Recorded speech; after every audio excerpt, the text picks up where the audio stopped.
you're saying that we only had 470 470, somewhere around there. was all we put in? I thought we put more than that in the contingency for, I think it is. I thought, it's all right. I mean, and I'm going to go with your numbers, and I appreciate that, but that throws me a little bit. It's all right.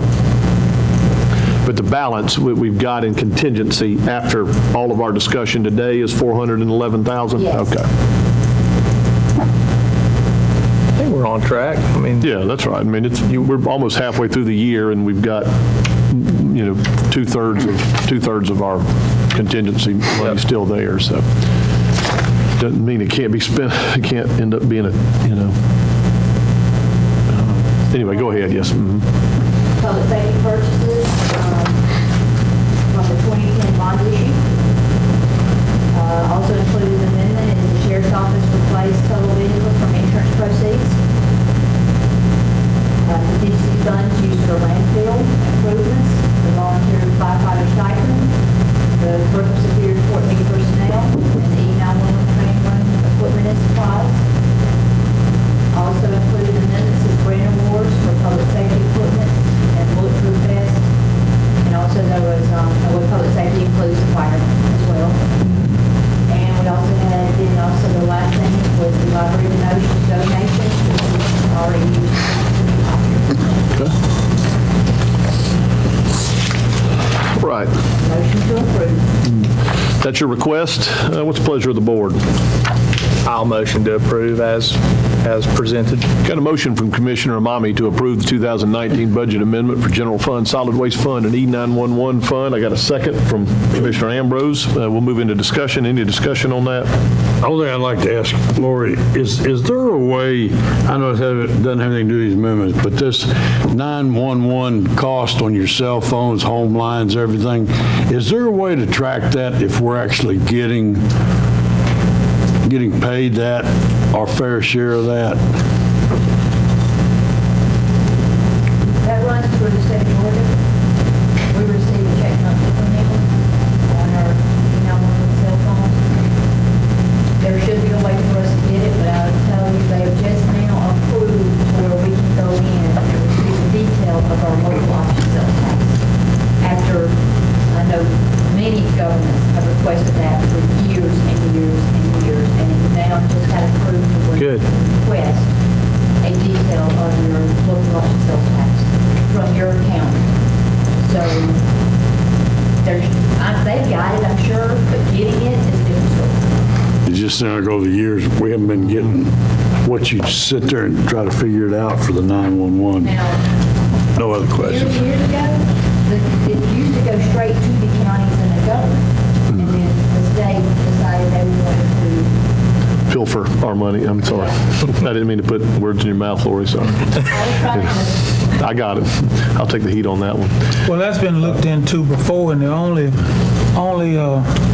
part that came up was places like down on 74, that area that's close to Lizelle and whatnot. Some of that was being paid to Bibb County, and right on, I think out here on Rock Quarry Road, which is on the Upson County, Monroe County line, that was the only discretion they could find. But if you look at your personal phone bill and everything, you'll see in your They're collecting, but are we getting it? That's my question. And we can get Lori to check in on that. Right now, let's focus in on the motion. And we got a motion to approve. I got a second. Hear no further discussion. I'll call the question. All in favor? All right, Lori, you've got your amendments passed. Can I ask a quick question on the graph real quick, 2 seconds? Lori, pull, or who's got the graph going? I don't even need to pull it up necessarily, but on the, what's the bulk of charges for services? Like just the bullet point? Your building permits, Okay. licenses, alcohol licenses, business licenses will go in there. We've got some volunteer licenses in there. Is anything that you charge a fee for, basically? Okay. That's good. Thank you. Okay. All right. Budget amendments. Next item on the agenda is the LMIG bids. Well, they came in. Just to remind the board, we were looking at Stokes Store Road, full depth reclamation, a little over 2 miles. Pea Ridge Road, patching and partial resurfacing, 5.8 miles. Pine Grove Church Road, full depth reclamation, 1.68 miles. Collier Road, full depth reclamation, 1 mile. And Cricket Run resurfacing, 0.36 of a mile. We received 2 bids. Reeves Construction was $1,853,428. C.W. Matthews, $1,841,497. As a result of these 2 bids, C.W. Mathis is the lowest bidder. Reminding the board, we received funds from the Department of Transportation. This is money we receive every year. We received $619,878. We have a 30% match. We had carved out $300,000 from the 2014 Splosh Fund, which gave us funds available of $919,878. And you can see from this slide, we're $921,619 in the hole. So what we did, we went back with the bids, which are in your book by project, and we deleted the full depth reclamation on Stokes Store Road, and instead of a full depth reclamation, we added the cost for a 2-inch asphalt overlay. The results of that change, C.W. Mathis' bid was reduced to $1,601,151, and the Reeves bid was reduced to $1,614,320, and we're still way over budget. In addition to removing the full depth reclamation on Stokes Store Road and adding the 2-inch asphalt overlay, we removed the overlay on Pea Ridge Road with backfilling, and the grassing of the shoulder would be conducted by the county. The results of those additional changes, C.W. Matthews' bid was reduced to $1,215,781, and the Reeves bid went down to $1,098,980. And all of a sudden, Reeves becomes the lowest bidder. Here's where we stand using option 2. We're $116,000 still short of where we need to be on the budget.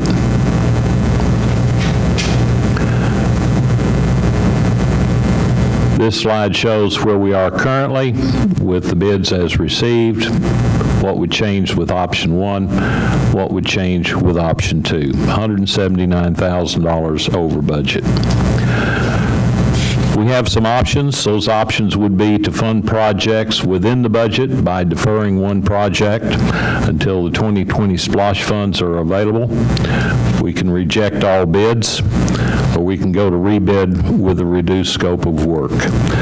I don't like the idea of taking originally submitted bids and moving money around, changing the parameters, the scope of work. So my recommendation would be, let's rebid this entire package with a reduced scope of work and see if we can get more than 2 companies to bid on this critical work for the county. Mr. Chairman? Yes, sir. What's the pleasure of the board? Georgia Asphalt, they didn't bid. They got bought out by C.W. Matthews. Oh, yeah, I didn't know that. That's right.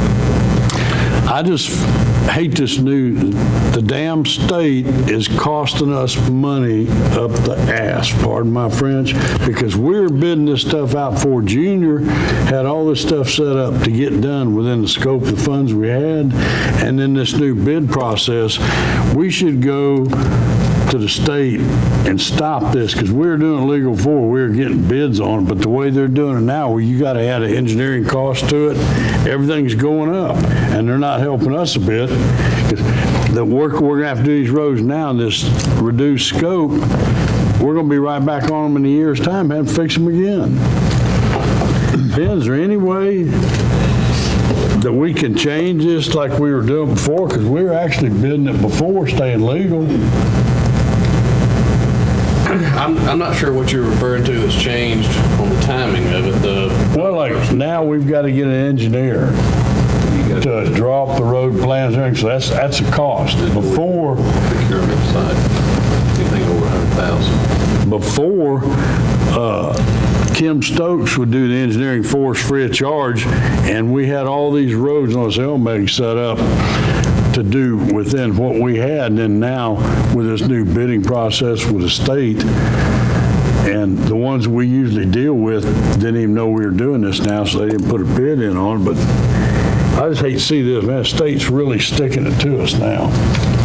With the Georgia Procurement Registry, is that what you're referring to? Sounds like it. The time frame shouldn't have changed for public works construction. It still should have been a 4-week bid process if it's over $100,000. But we never had to have an engineer do this before. We had the Stokes and them did the engineering, I mean, and the Junior out there, he knows what we need. Go to the state registry and register those companies that want to apply.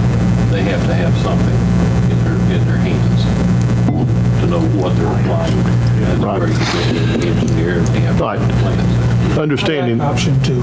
right, we got, so do you want to make a motion? Yeah, I'd like to make a motion that we take option 2 and go ahead and Where's the extra money going to come money's from? gonna have to come, we're gonna have to go ahead and plan it in the budget that we're about to do and put it in for the budget that's coming up. We finna start on the budget this summer, right? Yes, sir.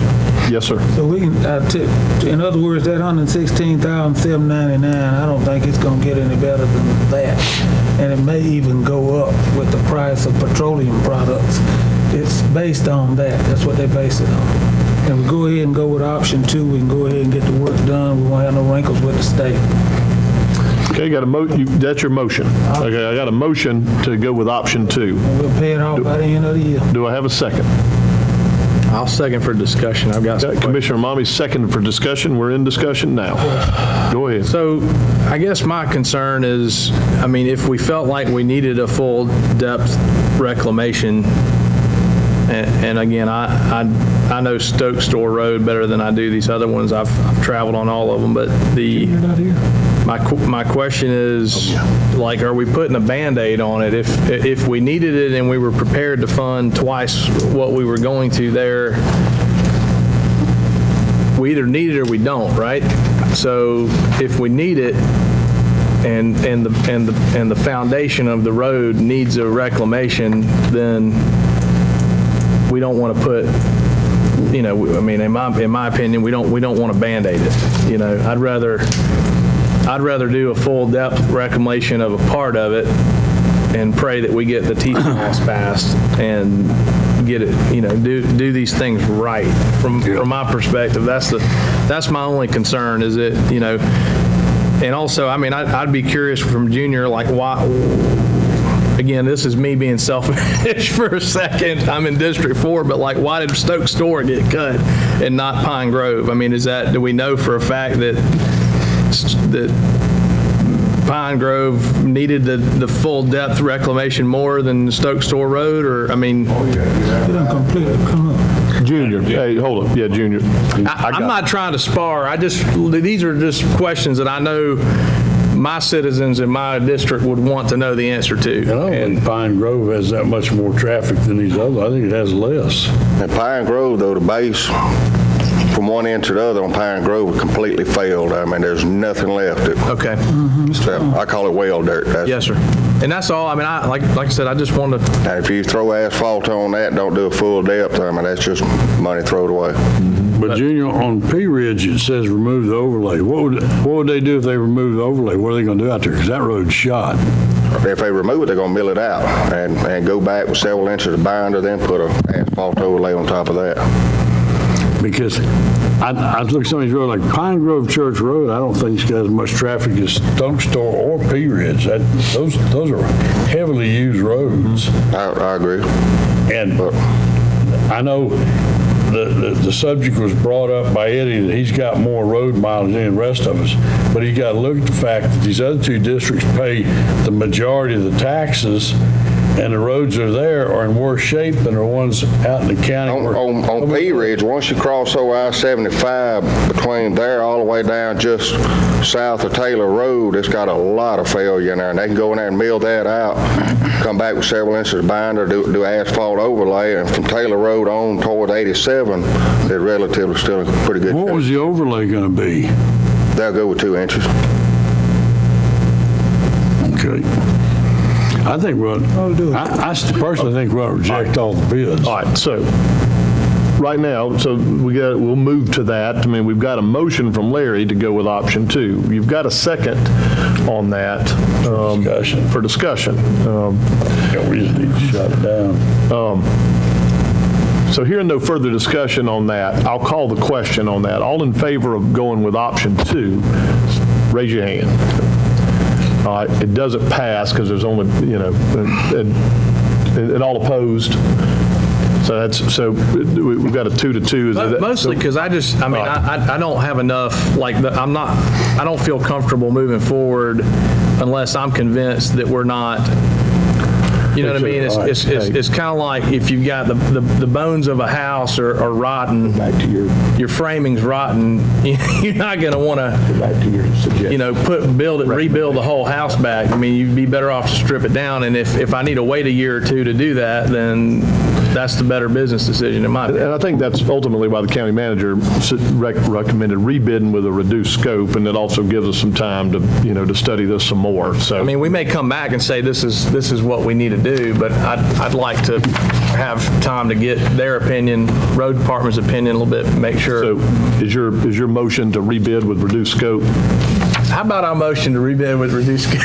I got a motion to rebid. Do I have a second? Got a second from Commissioner Ambrose. Any discussion on that?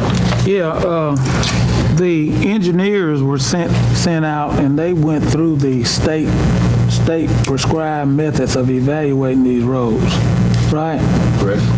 And they come up with these recommendations. And I think they would not have recommended going with 2 inches and foregoing the full reclamation had they not studied it. So you've already paid them, and if we're going to go back and do it, I'm thinking that you're going to have to go back and repay the engineering firm again for these same How roads. much do we pay them the first time? About $12,000. Do we have to, can't Junior be our engineer and let Kim Stokes be Kim Stokes has done our engineering for us free of charge over the years. You're required to post this statewide. And if you're a contractor that lives in Ashburn, Georgia, and you want to bid on this, who do I go to get a copy of the plans? The plans. So now I'm even more confused. So the state told us we needed a full depth, and then they came back and said we only need 2 inches, or? No, sir, what? Okay, I misunderstood. Our engineer said full depth. That was after consulting with Junior. That's what they put into the bid package. Yes, sir. Those bids came in high, as you saw. Then collectively, okay, if we don't do the full depth, what's the next thing we Come up with a second best option, I guess. And that was the 2-inch overlay. I got you. There has been a third contractor, the Miller Group, who indicated they were not aware of this bid, although it was run in the paper consecutive weeks, and it was posted at the Georgia Procurement Office for that same period of time. And this is a company that has done a great deal of work for Monroe County in the past. Because in the past, we never did do it like that. We called them, and they came out, every one of them gave us bids, so this was new to them, too. They missed it. I got a question about the engineering firm. I mean, this was not a state-appointed engineering group that we went to. Who did we choose to do the engineering? That firm is the firm I brought in, recommended it, and this board approved it. Okay. Watkins from down in Tilton. Okay. And you're going to repay them to do this again. Going to go back through the whole bid process again. And like I say, the state wouldn't go along with the 2 inches if it wasn't practical. They're not gonna throw the money away. Their engineers come and check also. The state hadn't said anything about it, right? Right. They hadn't been involved. They gonna They check. haven't. They're gonna check to make sure the work was done, do right. They're gonna come out there and check the depth, the whole 9 yards. All they're coming out to look at, if they do check it, is if we say we did X to road B, they're gonna come out there and check the depth of we did it. That's right. And in the last 5 years, I've only seen them, Junior come out one time, check behind the road on LMEG. So if we rebid with reduced scope, we've got more cost to pay on the re-engineering. That I don't know. I don't know if there's an additional charge to correct the book. Well, we've got a motion in a second to rebid with reduced scope. We don't know if it's going to cost us more if we do it that way. So one option is to let that motion fail and then just reject all bids and kind of scrap it and start over. Okay? Do we have a deadline for? Nope. No, we don't have a deadline on LMIG. I mean, It's like 2 years or something. Yeah. so you see where I'm going with that is. Withdraw. Or you can withdraw your motion if you want to. Because Matthews and them recommended we reject all bids and re-advertise the project with a revision in scope. I mean, that's basically what Commissioner Mommy was talking about. Let's just so we're clear as mud. Get you, if you'll withdraw your motion, do we actually need a motion to reject the bids? I think. Okay, all right, so if you'll withdraw your motion, and you withdraw your second, of course, and then from there, now just entertain a motion to reject all bids. Got a motion to reject all bids. Second. Got a second from Commissioner Mommy. Any discussion on that? Hearing none, I'll call the question. All in favor? All right. We'll get back together. Junior, we'll work with you on this too. We need to get something started, though. I'm not saying we're not going to get to it. I'm just saying for today, I think that's the.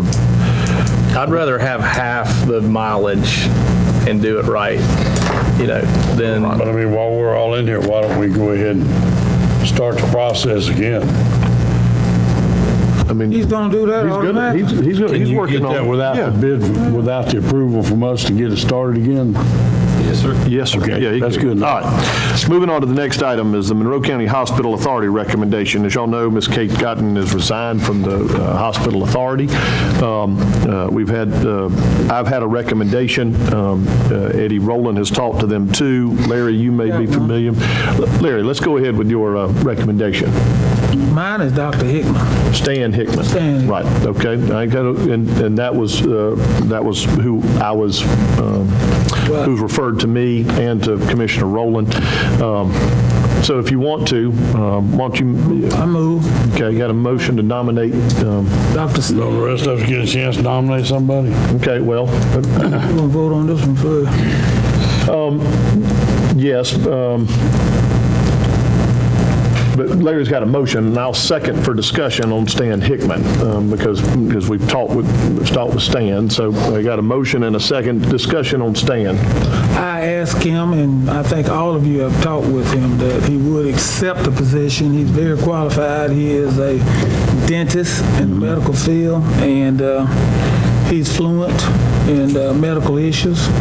And he's got a nice personality and can work with people.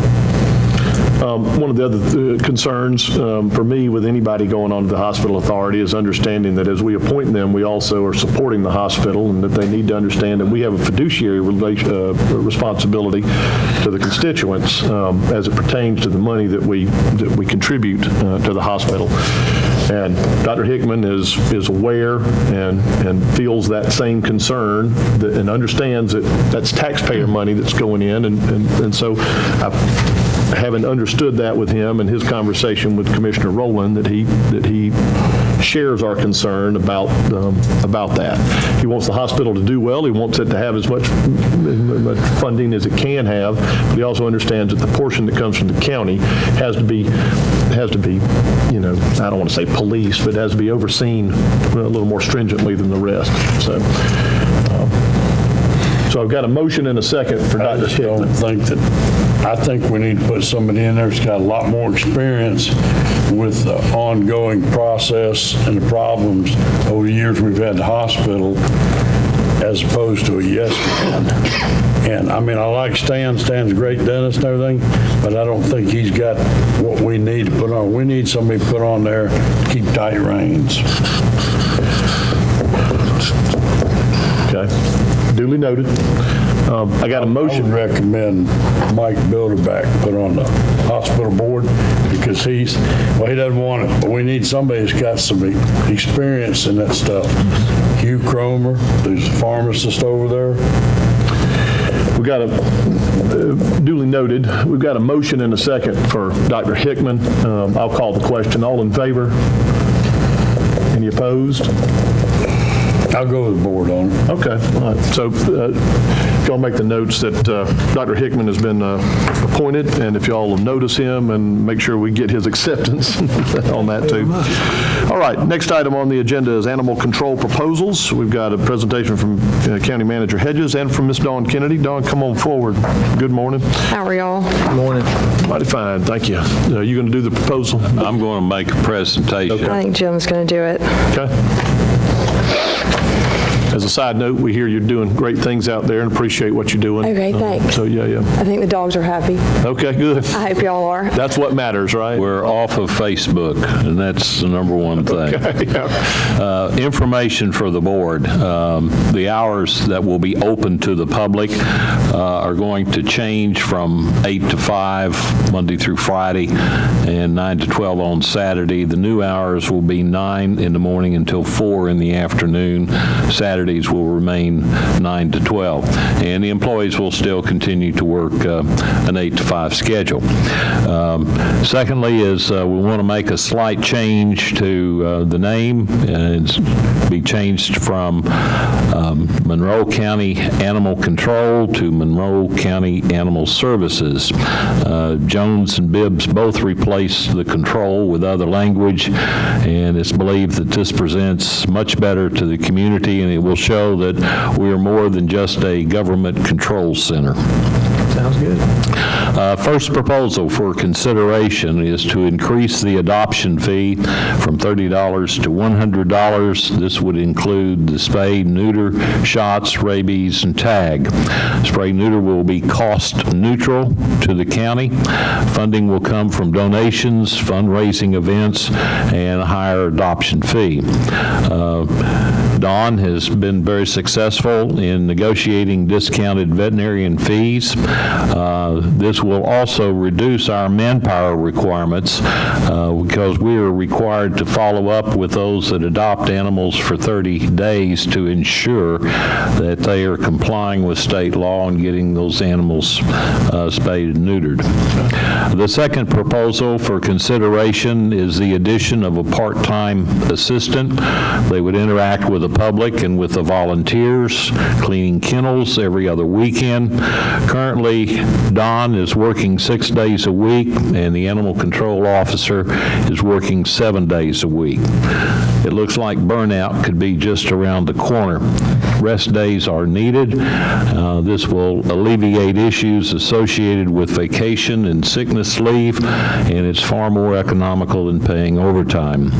The cost for a 30-hour part-time employee for the remainder of this year, 6 months, be $6,240. Now, if you got questions, we got the expert standing before you.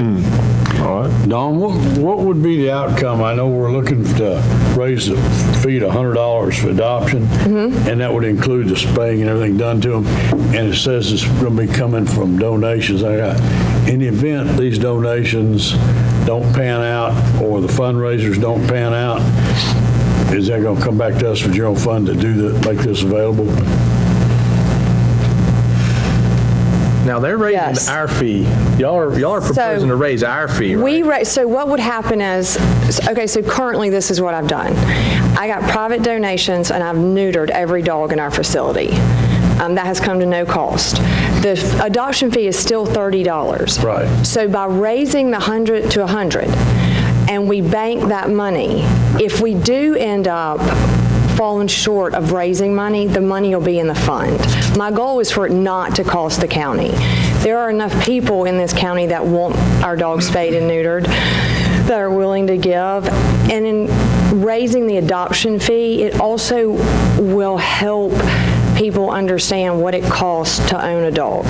That you don't, it's not, and if they struggle to come up with the $100, that is a sign that they're going to struggle to keep that dog healthy, which will eventually, if that is a struggle, that dog will eventually come back to us. Because my concern is, a lot of people, there's too many free dogs out there everywhere, and people trying to give away every day on Facebook, and if we raise our fee to 100, then it seem like we'd have less people wanting to come out and adopt them, even though they are already spayed and neutered. Because half the people in the county, they care less about spaying and neutering. I do not disagree. But with our dogs being spayed and neutered, they sign a contract with us. Within 30 days, that dog has to be spayed or neutered. The fee it costs you to have that dog spayed or neutered is over $70 from any vet that I have found for a resident. We get a discounted fee because we're animal control. So the reason I want to raise it and go ahead and have this done is because we did have to go reclaim a dog. They drove to Juliet. It was about a 40-minute drive out and came and got him.